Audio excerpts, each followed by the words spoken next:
tudo bem? Estamos aqui no Tá Dominado para mais uma aula de física. Meu nome é Rogério, o meu e-mail é de rodrigosrogério@tadominado.com. Bem, a aula de hoje é sobre a terceira lei de Newton. Vamos falar um pouquinho da terceira lei e algumas coisinhas mais. Vamos ver quais os objetivos da aula de hoje. Então, a aula de hoje é compreender o significado da terceira lei de Newton, identificar as forças de ação e reação, representar as forças com os chamados vetores unitários e aprender a decompor a força ou as forças, tá? Então vamos lá. O que é essa terceira lei de Newton?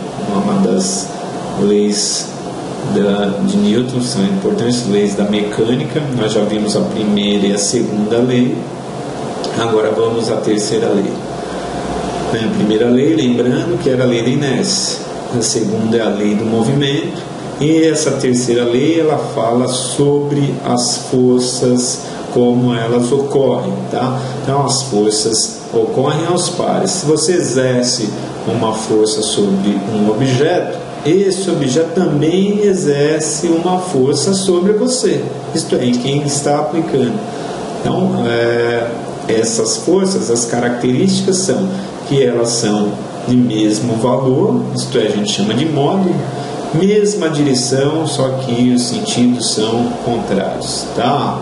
O sentido é oposto. Se você aplica uma força para a direita, você recebe essa mesma força que você aplicou, só que para a esquerda, e assim por diante, tá? Então é isso que diz essa terceira lei. Vamos ver com mais detalhes.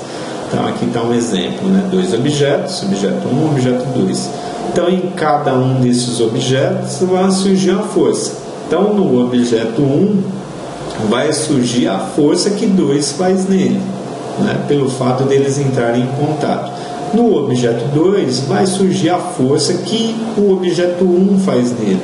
Então nós podemos representar e escrever matematicamente essa terceira lei dessa forma que está aí. Então a força F12 é igual a menos F21. Tá vendo? São dois vetores, um para a direita e outro para a esquerda. Correto?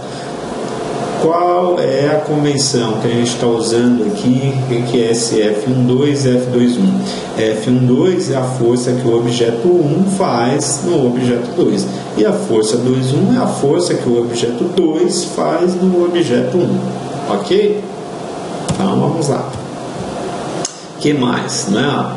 Essas duas forças nós chamamos um par ação e reação. Tá? Qual é o par, qual que é a ação, qual que é a reação, não importa. O que importa é que elas aparecem sempre aos pares.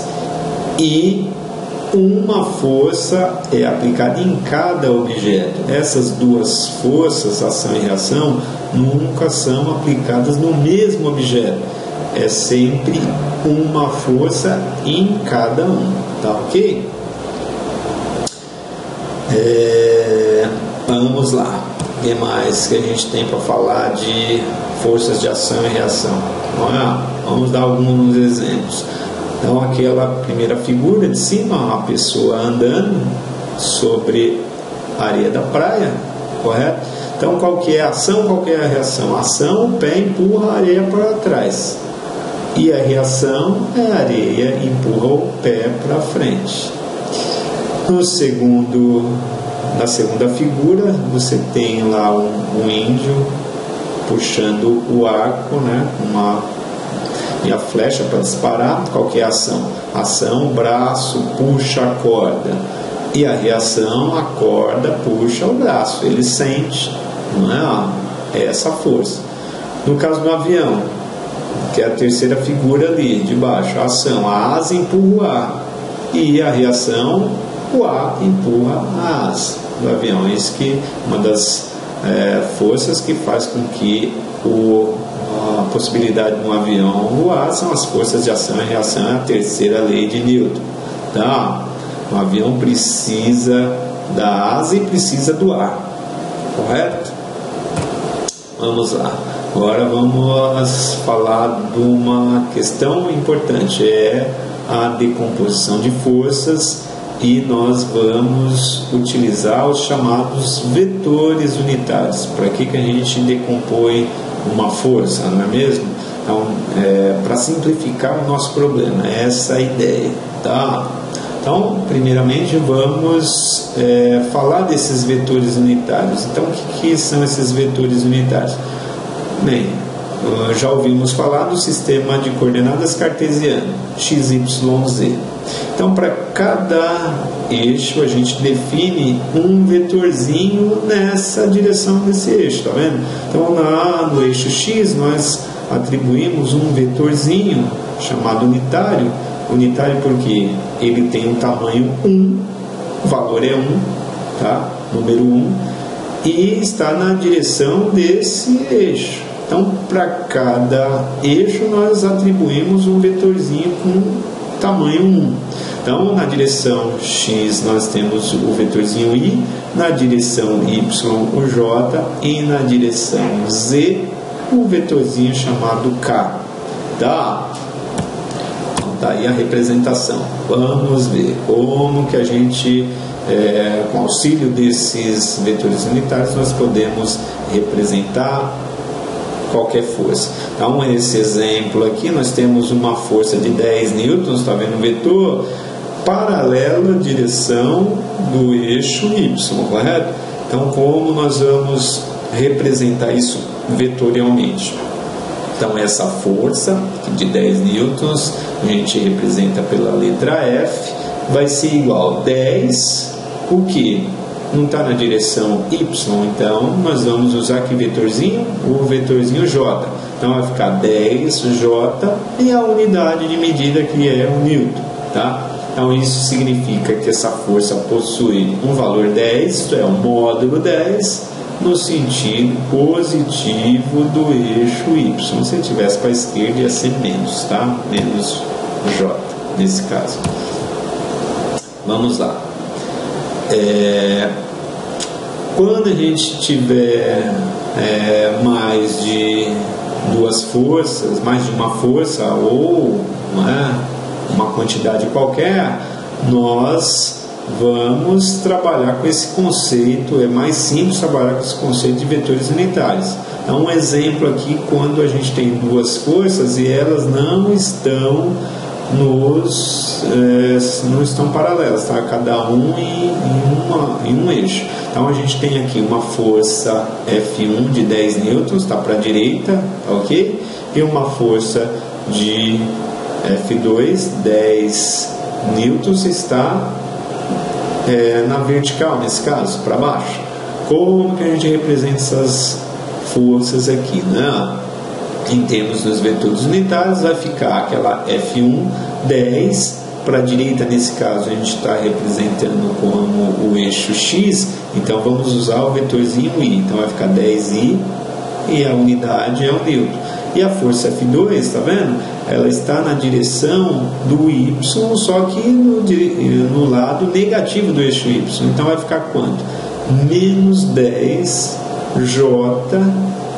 no eixo, né, nessa direção, e a unidade é newton, correto?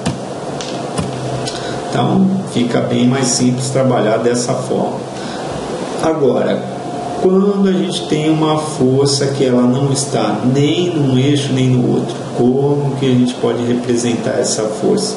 Então está aqui um exemplo. Tem uma força de 10 newtons e ela está fazendo um ângulo agora, né, de 30 graus com o eixo horizontal, que é o eixo, nesse caso, que a gente está falando, o eixo X. Então, como é que vai ficar isso daqui, né? É uma coisa esquisita que aparece para a gente, olha lá, está escrito ali embaixo, 10 cosseno de 30 na direção I, mais 10 seno de 30 na direção J. E a unidade é um newton.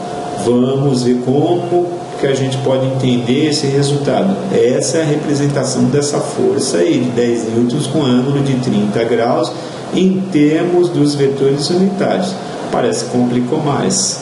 Vamos ver, não tem nada de complicação. Vamos ver como que a gente chega nesse resultado. Então, para isso nós vamos ter que usar um pouco de trigonometria, tá ok? Da onde que vem esse cosseno, da onde que vem esse seno? Então, desse desenho aqui, que nós fizemos aqui, desse slide, nós vemos que está formado aqui um triângulo, não é? Um triângulo retângulo, tá vendo? Então, essa é a força de 10 newtons. Esse caso seria o maior lado desse triângulo, a gente chama de hipotenusa. E os outros dois lados, tá vendo? São as componentes que a gente forma, né, esse triângulo, né, com esses lados aqui. São os dois lados desse triângulo que a gente consegue escrever dessa forma. Então, 10 cosseno seria esse lado desse triângulo e 10 seno seria esse outro lado. Então, tá vendo, ó, que você obtém esse vetor aqui, essa força de 10 newtons, pela soma dessa força com essa. Uma na direção x, que a gente associa o vetorzinho i, e uma no eixo y, que é essa que a gente associa à direção j. Então vai ficar 10 cosseno de 30 na i, mais 10 seno de 30 na j. Aquela ideia de soma de forças. Se eu somar essa força com essa, eu obtenho essa força. Tá vendo? Então, nada mais é que essa decomposição, uma soma de forças, de uma maneira diferente. Bem, esse último caso aí que a gente viu, como eu falei, é através daquelas relações do triângulo retângulo, correto? Então, vamos estudar um pouquinho mais esse triângulo retângulo, né? Nesse triângulo retângulo, tá vendo? O maior lado a gente chama de hipotenusa, correto? Os outros dois lados do triângulo retângulo a gente chama de catetos, tá? Um triângulo retângulo, um dos ângulos é de 90 graus, tá vendo? São perpendiculares. Esse cateto com esse são perpendiculares. Você tem a hipotenusa e os dois catetos, eles formam aqui um ângulo de 90 graus, correto? Então, qual a definição? Vamos definir o que é esse cateto oposto, o que é esse cateto adjacente, que é essa hipotenusa, qual a relação com esse ângulo aqui. Esse ângulo a gente chama de ângulo θ, tá? Então a gente define as funções seno, cosseno e tangente. Então, seno, cosseno e tangente. Está aqui, ó. Seno é o que? O cateto oposto, que é esse lado, tá vendo? Está em oposição a esse ângulo, tá? Dividido pela hipotenusa. Isso é o maior lado do triângulo. O cosseno, por seu lado, vai ser o que, né? Por outro lado, o cosseno, como que a gente escreve ele? Vai ser o cateto adjacente dividido pela hipotenusa. Então, uma vez que a gente achou o seno, que é o cateto oposto dividido pela hipotenusa, o cosseno é fácil. É o outro lado dividido pela hipotenusa, isto é, o cateto adjacente. Já uma outra função, que é a tangente, vai ser quem? É o cateto oposto dividido pelo cateto adjacente, está aqui. Tá? Então, em posse dessas definições, nós podemos chegar àquele resultado daquela figura, não é? Então, vamos lá. Era no nosso exemplo, você tinha 10 newtons, não é? No ângulo de 30 graus. Então, a gente forma o quê? Um triângulo retângulo, é essa a ideia, tá? Então, a gente compara agora essa figura com o triângulo retângulo, que é a definição. Bem, Das definições, a gente sabe que o seno é o cateto oposto dividido pela hipotenusa, cosseno é o cateto adjacente pela hipotenusa e tangente, cateto oposto dividido pelo cateto adjacente. Então, ó, vamos comparar esse lado com esse. Então, o seno do ângulo, o ângulo é θ, né? Seno de θ. Quem é o ângulo aqui? 30. Então, é seno de 30. Vai ser igual. Cateto oposto, ó, cateto oposto é esse daqui, vermelho. Quem é esse vermelho aqui? Então, é o cateto oposto. Está aqui, dividido por quem? Não é? Ó, pela hipotenusa. Hipotenusa não é esse lado aqui, ó. Então, a hipotenusa aqui vale quanto? 10, dividido por 10. Então, o cateto oposto vai ser o que? Se eu isolar o cateto oposto, vai ser, passou esse 10, está dividindo, multiplicando aqui esse lado. Então, vai ser 10 vezes o seno de 30, como a gente tinha lá. Aqui, da mesma forma, o cosseno é o que? O cateto adjacente dividido pela hipotenusa. Então, cosseno de quem? Do ângulo, cosseno de 30. Dividir vai ser igual ao cateto adjacente, que é esse lado desse triângulo, dividido pela hipotenusa, que é 10.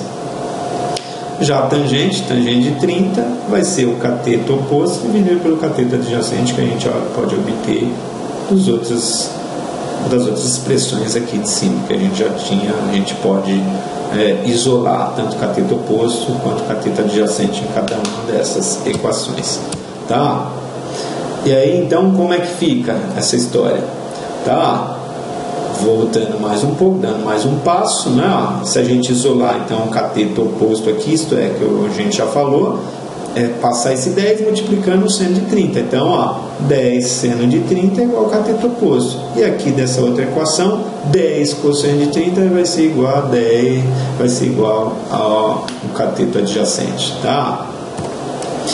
Bem, pessoal, finalizamos então a terceira lei, essa decomposição de forças em termos dos vetores unitários, né, com esses exemplos, e reforçamos, né, queremos reforçar que vocês estudem com essas referências, né, são muito boas essas referências desses livros, tanto desse site, são muito interessantes, então a gente reforça fortemente, tá? Querendo que vocês estudem mais. Vamos finalizando por aqui mais essa aula. Meu e-mail é nerodriguesrogério@tadominado.com e esperamos você de novo para uma próxima aula, tá ok? Obrigado.